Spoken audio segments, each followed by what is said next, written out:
अस्सलाम वालेकुम। कैसे हैं आप लोग? उम्मीद करता हूँ कि आप सब खैरियत से होंगे और जहाँ भी होंगे खुश होंगे।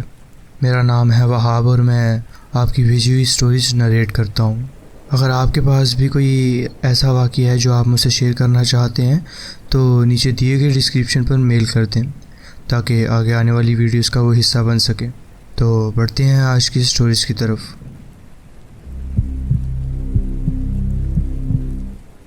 अस्सलाम वालेकुम।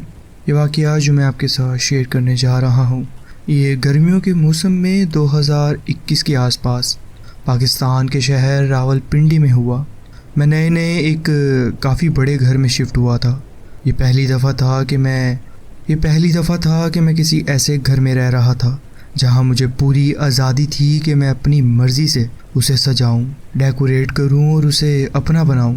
पैसे ज़्यादा कभी थे नहीं, लेकिन मेरे अंदर एक फ़नकार और क्रिएटिव सोच हमेशा से थी। मैं अक्सर दूसरों की पुराने सामान में से छोटी छोटी चीज़ें निकाल कर उन्हें किसी नए चीज़ में तब्दील कर लेता था।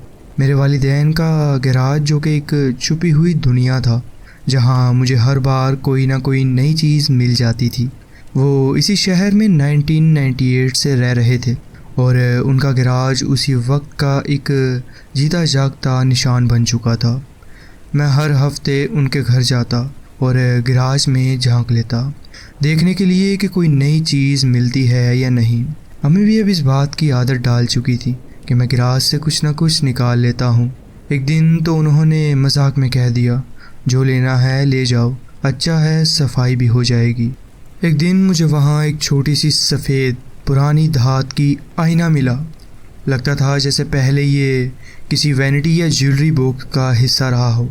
ना वो अकेला खड़ा हो सकता था और ना ही उसके पीछे कुछ लटकाने का तरीका था। लगता था पीछे से कुछ टूटा हुआ है उसके। छोटा होने के बावजूद वो काफ़ी भारी था। हालांकि वो मेरे हाथ में पूरा तो नहीं आ रहा था। जब मैं उसे अपने घर ले आया तो काफ़ी मुश्किल से उसके लिए एक जगह ढूंढी। आखिरकार उसे ड्राइंग रूम में एक शेल्फ पर दीवार के सहारे रख दिया मैंने। लेकिन मसला ये हुआ कि हर बार मैं वापस रूम में जाता तो वो आईना शेल्फ पर ही गिरा होता, कभी मुंह के बल या कभी दूसरी साइड से। पहले तो लगा कि शायद दरवाज़ा बंद हुआ हो और दीवार ज़रा सी हिली हो तो शायद इसलिए गिर गया, लेकिन फिर ये रोज़ का मसला बन गया था। कुछ दिन बाद तो ये ज़मीन पे गिर जाता था, सीधा शेल्फ से नीचे। मुझे लगा ये कोई पैरानॉर्मल चीज़ नहीं है, बस फिज़िकली इशू है। तो मैंने हैवी ड्यूटी स्कॉच टेप लगाई, डबल साइडेड बनाकर, लेकिन वो भी फेल हो गई। हर बार वो गिर जाता था। मैं इतना तंग आ गया था कि ये मेरी ज़िंदगी का मिशन बन गया कि इस आईने को हर हालत में उस शेल्फ पर सीधा खड़ा करूं। इसलिए मैंने गोरिल्ला ग्लू वाली परमानेंट माउंटिंग टेप ली। ये वो वाली टेप थी जो ज़्यादा भारी चीज़ों को भी चिपका सकती थी। मुझे यकीन था कि अब ये कभी नहीं हिलेगा। जिस दिन मैंने टेप लगाई मैं घर में अकेला ही था, सिर्फ मेरा पेट था मेरे साथ। जब मैंने आईना चिपकाया तो मेरा पेट भी मेरे साथ साथ गैराज तक आ गया। 2 घंटे बाद जब मैंने वापस अंदर जाकर देखा तो आईना वहीं था जहां चिपकाया हुआ था। कुछ देर बाद हम वापस आउटिंग के लिए बाहर चले गए और 1 घंटे बाद जब मैं वापस घर के अंदर आया तो जो मंज़र मैंने देखा, मेरी रूह कांप गई उसको देखकर। आईना सीधा मेरे सामने ज़मीन पर पड़ा हुआ था, लगभग 10 से 12 फीट दूर जिस जगह मैंने उसे चिपकाया था वहाँ से। मैं कुछ लम्हों तक फ़कत खामोश खड़ा रहा, फिर धीरे से उसे उठाया। वो टूटा नहीं था और टेप अब भी उसके पीछे मजबूती से चिपकी हुई थी, लेकिन उस टेप के साथ दीवार का थोड़ा सा हिस्सा लगा हुआ था। मैंने उस दीवार की जगह देखी जहाँ वो लगा था, वहाँ एक बड़ा सा हिस्सा गायब था। ये आईना पहले भी कई बार गिर चुका था, लेकिन कभी इतना दूर नहीं गया था गिरकर। इस बार वो दीवार का टुकड़ा भी साथ लेकर गया था। कोई समझ में नहीं आता कि ये सब कैसे और किसने किया। मैंने ये बात अपने भाई को बताई। वो रूहानी मामलात में ज़्यादा इंटरेस्टेड रहता है। उसने आईना हाथ में लेकर कहा कि इसमें कुछ चिपका हुआ महसूस हो रहा है, लेकिन वो टेप नहीं है और ये एहसास बिल्कुल भी अच्छा नहीं है। उस वक्त मुझे समझ आ गया कि ये चीज़ अब मेरे घर में नहीं रह सकती। भाई ने कहा कि वो इस चीज़ को दूर कर देगा, लेकिन मैं चाहता था कि ये आईना या तो जला दिया जाए या दफन कर दिया जाए। उसने कहा कि आखिरी स्टेप में उसे किसी मुक़द्दस जगह पर दफन करना होगा। जब उसने कहा कि कब्रिस्तान ले जाना होगा, मैंने मना कर दिया कि मैं इस काम में हिस्सा नहीं ले सकता। आखिरकार भाई ने अकेले ले जाकर काम तमाम किया। उस रात वो आईना ले गया। कुछ हफ्तों तक सब कुछ ठीक रहा और मुझे लगा कि सब कुछ ख़त्म हो गया है। फिर एक दिन मैं वालिदैन के घर गया हुआ था। भाई भी वहाँ था। हम दोनों बैकयार्ड में घास के ऊपर बैठे हुए थे। तभी मेरी नज़र एक टेबल पर गई और मेरी रूह फिर से काम गई। वही आईना वहाँ पड़ा हुआ था। मैंने फ़ौरन भाई को पुकारा और पूछा कि ये वापस कैसे आ गया। वो कुछ देर के लिए कंफ्यूज्ड हो गया, जैसे उसे खुद याद नहीं आ रहा हो। फिर बोला, तुम्हें ये मिला कहाँ से? तुमने यहाँ लाकर रखा क्यों इसे? मैंने कहा, इसको मैंने नहीं रखा, मेरी खुद नज़र पड़ी तो वो वहाँ पर पड़ा हुआ था। फिर उसने जाकर आईना चेक किया। तभी अम्मी बाहर आई। भाई ने उनसे पूछा, अम्मी ये आईना कहाँ से आया? अम्मी ने बड़ी सीधी बात की, अरे ये मेरा आईना है। मैं अब तक ये सोच रहा था कि भाई ने इसे दफन किया है, लेकिन वो कहता रहा कि उसने गार्डन में दफन किया था। तो अगर उसने ये दफन किया था तो ये यहाँ कैसे पड़ा हुआ है? भाई ने फिर अम्मी को बताया कि इस आईने में कुछ बुरा चिपका हुआ है। जब मैंने अम्मी को वो स्टोरी सुनाई कि कैसे आईना दीवार से गिर जाता था, तो उनका जवाब था, अरे अब तो सब कुछ ठीक है ना। उनका लहजा इतना कैजुअल था कि मैं और मेरा भाई बस हंस पड़े। जब ऐसे अजीबोगरीब चीज़ें होती हैं तो समझ नहीं आता कि क्या सोचा जाए।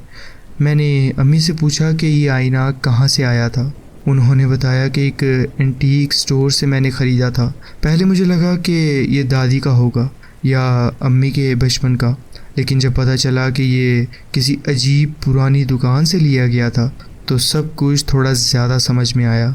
मैंने कई बार सोचा कि अम्मी से पूछूं कि अगर ये गार्डन में दफन था तो फिर ये यहाँ पर कैसे आया, लेकिन कभी याद नहीं रहता। शायद मुझे ये बात जाननी ही नहीं चाहिए। आईना अब भी अम्मी के पास है और अब वो फिर से गैरेज में वापस आ गया है। मेरा बचपन उसी घर में गुजरा है और गैरेज में पहले भी अजीब चीज़ें महसूस होती थी। अब सब कुछ ज़्यादा सेंस बनाता है। मुझे नहीं लगता कि इस वाक़ये का कोई लॉजिकल जवाब है। शायद आप बता सको, क्या ये सब कुछ किसी रूहानी चीज़ की वजह से हुआ? क्या अम्मी कुछ ज़्यादा जानती हैं या फिर बस वो अपनी हमेशा की मस्ती में है?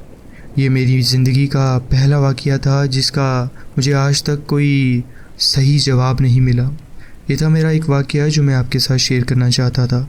जी बहुत बहुत शुक्रिया, आपने अपनी कहानी हमारे साथ शेयर की। बढ़ते हैं अपनी नेक्स्ट स्टोरी की तरफ। अस्सलाम वालेकुम। जब मैं अपने बचपन में था, मेरी फैमिली थैंक्स गिविंग के लिए मेरी दादी के घर जाती थी। मैं अपने कज़न्स में से सबसे छोटा था और मेरा कज़न्स का एक बहुत बड़ा ग्रुप था। मेरी दादी का घर एक अलग था जो दरिया के किनारे और बड़े जंगल के पास था। उनका घर पुरानी नेटिव अमेरिका की तस्वीरों और आर्टिफैक्ट से सजता है। मेरे कज़न्स और मैं हम अक्सर उसके घर के पीछे वाले जंगल में घूमते थे, पुरानी पत्थर की दीवारों पे चढ़ते और कई मस्तियाँ करते थे। वहाँ की हवा भी बहुत अच्छी होती थी और वो जंगल घना भी काफ़ी था। वहाँ का इलाका पुराने दौर में एक बहुत बड़ी नेटिव अमेरिका आबादी का घर था और वहाँ कुछ पुरानी चीज़ें भी थीं जो इस तारीखी हकीकत को साबित करती थीं, जैसे एक पुराना स्वेट लॉज जो जानवरों की झील से ढका गया था, लेकिन मैं हमेशा उस जगह के पास जाने से डरता था। और पुराने पत्थर के तीर भी मिलते थे। एक थैंक्स गिविंग मेरा एक बड़ा कज़न और मैं अपने ग्रुप से अलग होकर और ज़्यादा जंगल के अंदर एक्सप्लोर करने निकल गए। हम लगभग 15 मिनट तक काफ़ी घने और अजनबी हिस्सों में चलते रहे जब तक हम एक बड़े पत्थर के ऊपर नहीं पहुँचे जो एक तीखी ढलान के किनारे पर था। मेरे हाथ अब भी काँप रहे हैं जब मैं इस बात को सोचता हूँ और जब मैं इसे लिख रहा हूँ। तब मैंने एक लंबा इंसानी जिस्म देखा जो पुरानी और गंदे कपड़ों में पड़ा हुआ था, ढलान के नीचे लगभग 30 से 40 फुट नीचे। मैं क्यूरियस था, लेकिन सोच रहा था कि ये शायद कोई डमी है या कोई ज़ख्मी शख्स जो मदद के लिए रुका है। मैं आवाज़ देना चाहता था, लेकिन फिर उस शख्स को थोड़ा हिलते देखा और अचानक से मुझे डर लग गया। मैंने बिना कोई आवाज़ किए अपने कज़न को टैप किया और उसे निशान दिया कि वो नीचे देखे। हम दोनों एक दूसरे को देख रहे थे और मैं उस वक्त कुछ तसल्ली चाहता था, लेकिन उसके चेहरे पर जो डर था, मेरे कज़न के चेहरे पर, उसने मुझे और डरा दिया था। वो जिस्म जो काफ़ी पतला और गंदा था, उसका चेहरा एक अजीब सी शक्ल का लग रहा था। उसका चेहरा बिल्कुल काला था, लेकिन मुझे यकीन हो गया था कि अगर हम वहाँ कुछ देर और रुके तो कोई ना कोई नुकसान होगा। इतनी ही देर में जब मैंने उसे दोबारा देखा तो हमारी नज़रें आपस में मिल गईं। वो भी मखलूक हमें ही देख रही थी। हमने बिना सोचे समझे हम दोनों जितना तेज़ भाग सकते थे उतना तेज़ भागना शुरू कर दिया, वैसे ही रास्ते से जहाँ से आए थे। जैसे ही हम भाग रहे थे मुझे महसूस हो रहा था कि कोई हमें पीछे से फॉलो कर रहा है। मैं छोटा था और अपने कज़न से एक कदम आराम से भाग रहा था। वहाँ की हवा ज़्यादा भारी महसूस हो रही थी और झिलमिलाती रोशनियाँ ज़मीन पर उड़ान करती हुई नज़र आ रही थी। वो जगह मुश्किलों से भरी हुई थी। वो लगता था जैसे वो जगह मुझे अपनी तरफ और खींच रही हो, जैसे मैं वहाँ हमेशा के लिए रुक जाऊँ। तभी मैंने अपनी माँ की आवाज़ सुनी जो हमारे लिए जंगल के अंदर से आ रही थी। मेरे कुछ अंकल और आंटी भी इस जंगल में आए थे। हम दोनों आखिरी 2 लोग थे जो जंगल में थे और अंधेरा हो रहा था। थैंक्सगिविंग का वक्त आ गया था। उनकी आवाज़ इस पुरानी घबराहट को तोड़ते हुए हमारे लिए मदद का सबब बन गई और हम दोनों भाग कर निकल आए। हमने जो देखा अपने बाकी कज़न्स को बताया कि हम किसको देख के और किसको पीछे छोड़कर आए हैं, जो हमें नुकसान पहुंचाना चाहता था, मगर कोई भी हम पर यकीन नहीं कर रहा था। और शायद मैं भी अपने सेंसेस पर यकीन ना करता अगर कुछ और ना होता। डिनर के बाद सब बच्चे यार्ड में खेलने के लिए बाहर निकल आए, शेड्स के पीछे भागते और जंगल के किनारे से बाहर निकलकर एक दूसरे को पकड़ते हुए हम खेल रहे थे कुछ ऐसा खेल। मैं अब भी डर से काफ़ी घबरा रहा था, लेकिन इस बार मैं दोस्तों और घर के करीब होने से थोड़ा तसल्ली महसूस कर रहा था। हमारा एक बड़ा ग्रुप था जो बाकी बच्चों को ढूंढ रहा था। एक कज़न ने एक बड़ी टॉर्च जंगल की तरफ की और हमारे पूरे ग्रुप ने देखा कि एक दूसरा कज़न बुश में छुपा हुआ है और उसके बिल्कुल पीछे एक लंबा गंदा इंसानी जिस्म मौजूद है और उसका चेहरा जो कि बहुत अजीब था, वो बुश के ऊपर से देख रहा था हमें। और जी, ये वही मखलूक थी जो हमने वहाँ देखी थी। मैंने और मेरे कज़न ने हम सब ने चीख मार कर अंदर भागना शुरू कर दिया और वो दिन का खेल ख़त्म हो गया। कभी कभी मैं अपने कज़न से ये बात करता हूँ देखने के लिए कि क्या उन्हें याद है, और वो याद करते हैं, लेकिन वो बात करना नहीं चाहते इस मामले में।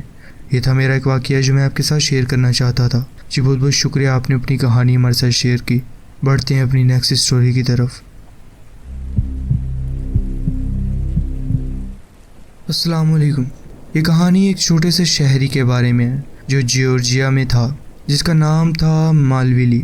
मालविली के एक बड़े शख्सियत का नाम से ताल्लुक़ था, बेन रोथबेर्गर, या फिर सेंट्रल स्टेट हॉस्पिटल के नाम से, जिसमें लोगों का इलाज होता था। ये हॉस्पिटल 1960s तक दुनिया का सबसे बड़ा मेंटल हॉस्पिटल माना जाता था, जिसमें 200 से ज़्यादा बिल्डिंग्स थीं और ये एक मिलिट्री बेस की तरफ से सेल्फ सफिशिएंट था। इसके अंदर अपनी post office, kitchens, nursing homes और कई प्रिजन्स और पुलिस डिपार्टमेंट्स भी थे। ये कैंपस 2010 से बंद हो गया और सिर्फ कुछ buildings departments of correction training divisions के अंडर चलाई जाती हैं। 2011 में एक फायर हुई थी जिसमें अबॉन्डेड मैन स्टेट प्रिजन को नुकसान पहुंच गया था। मैं उस वक्त एक वॉलंटियर फायर फाइटर था और ये सोचता था कि मुझे कब दोबारा लीगली प्रिजन के अंदर जाने का मौका मिलेगा। इसलिए मैंने रिस्पॉन्ड किया। मैं उन क्रूज़ में से था जो पहले फायर अटैक कर रहे थे और रात 12 बजे के करीब, और हमने फायर रूम को ढूंढकर बहुत सी आग बुझा भी ली थी। जब हमने दूसरी क्रू से स्वैप किया तो हमें उसी फायर रूम में वापस जाने का फ़ैसला किया। जब हम उधर दाखिल हो रहे थे हम बिना फ्लैश लाइट के गए, लेकिन अंदर जाते ही अंधेरा इतना था कि मेरे पार्टनर ने फ्लैश लाइट ऑन कर ली। जब हम फायर रूम के अंदर थे तो हमारे साथ एक इन्वेस्टिगेटर भी था। जब मैं होस फीड कर रहा था तो मैंने कॉरिडोर के अंदर देखा और मुझे एक साया नज़र आया जो लगभग 7 से 8 फुट लंबा और पतला था और उसकी आंखों से लाल रोशनी निकल रही थी। मैंने अपने पार्टनर को बोला लेकिन कोई जवाब नहीं आया और तब तक वो फिगर गायब हो चुका था। कुछ महीने बाद मैं अपने दोस्त से बात कर रहा था कि जो उसी फायर स्टेशन में काम करती थी। मैंने उससे पूछा कि क्या उसने कभी कोई अजीब चीज़ देखी थी। उसने बताया कि हाँ, उसने बिल्कुल वही साया देखा जो मैंने उस रात देखा था, लेकिन वो डे लाइट में था। ये बात समझकर मुझे समझ आया कि कोई ऐसी चीज़ है जो इस बिल्डिंग तक सिमटी नहीं बल्कि पूरे कैंपस में फैली हुई है। अगर आप सेंट्रल स्टेट की बिल्डिंग्स में जाना चाहें जो कि बहुत पुरानी और ख़तरनाक हालत में है तो आपको इस में अरेस्ट भी किया जा सकता है, मगर ये जान लीजिए कि शायद आपको एक साया मिल जाए जो अपनी मौजूदगी दिखाए आपको और आपको अपना आप महसूस करवाए। ये था मेरा एक छोटा सा वाक़या जो मैं आपके साथ शेयर करना चाहता था। जी बहुत बहुत शुक्रिया, आपने अपनी कहानी हमारे साथ शेयर की। तो जी फ्रेंड्स, ये थी आज की स्टोरीज़। आप कमेंट्स में ज़रूर बताएं कि आपको ये स्टोरीज़ कैसी लगी। अगर आपको ये स्टोरीज़ अच्छी लगी हों तो वीडियो को ज़रूर लाइक कीजिए और चैनल को ज़रूर सब्सक्राइब कीजिए और बेल आइकन को ज़रूर प्रेस कर लीजिए ताकि आगे आने वाली कहानियाँ वीडियोज़ आपसे मिस ना हो। अपना ख्याल रखें और मिलते हैं नेक्स्ट वीडियो में। अल्लाह हाफिज़।